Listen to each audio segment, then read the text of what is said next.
Hey, let's have a conversation. Is there anything that God asked you to do, but you've been providing so many reasons and excuses why you cannot do what He's asking you to do?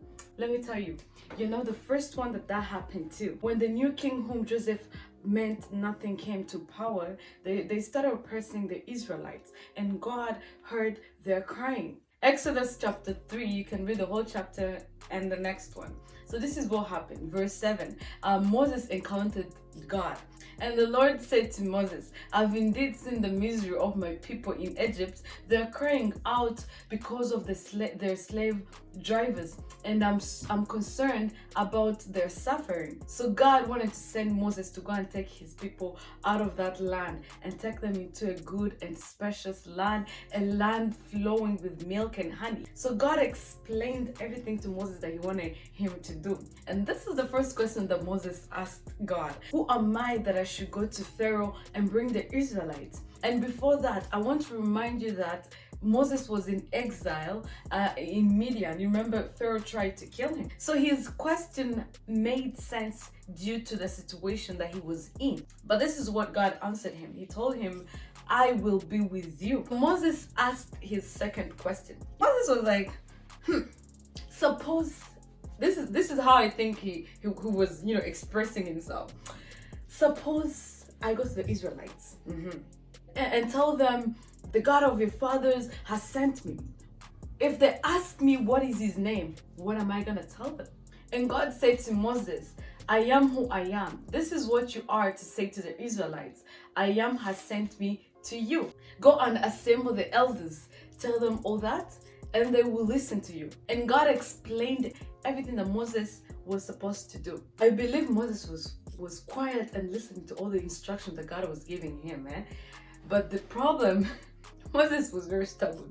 That was not enough. He had to ask his third question. And that took us to the next chapter. From chapter 3, we're going all the way to chapter 4. Let me ask you, let's be honest, how many chapters, if it was you, how many chapters would they write? For me, I think it's a book. I think it's like, not even one is not enough. I mean, 3 books maybe, at least. I can be stubborn sometimes. And the third question that Moses asked, he was like, what if they don't listen to me and say the Lord did not appear to you? And God was like, don't worry, that's very simple. Very simple.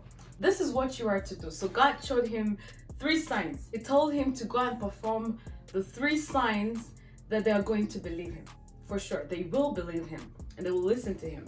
That was not enough to convince Moses to go. The first question or excuse that Moses had, he said to God, pardon me, Lord, but I am slow of speech and tongue. He probably thought that this one is going to make God look for someone else. The Lord said to Moses, who gave human beings their mouth? Who makes them deaf or mute? Who gives them sight or make them blind? Is it not I, the Lord? Now go.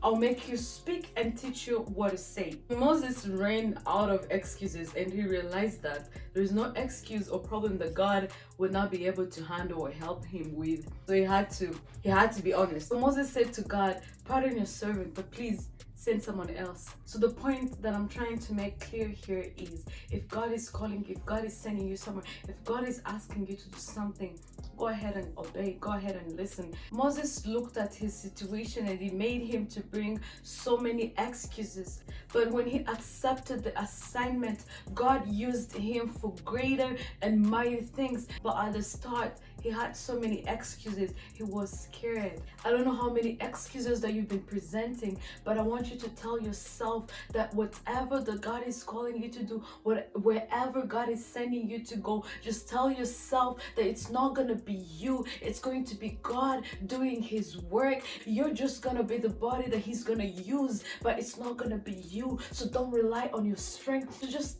think about how great and mighty God is, what God is capable of doing, and that is going to give you strength. It's going to give you strength. Just have faith in him and let him do what he does. Thank you so much for watching. God bless you.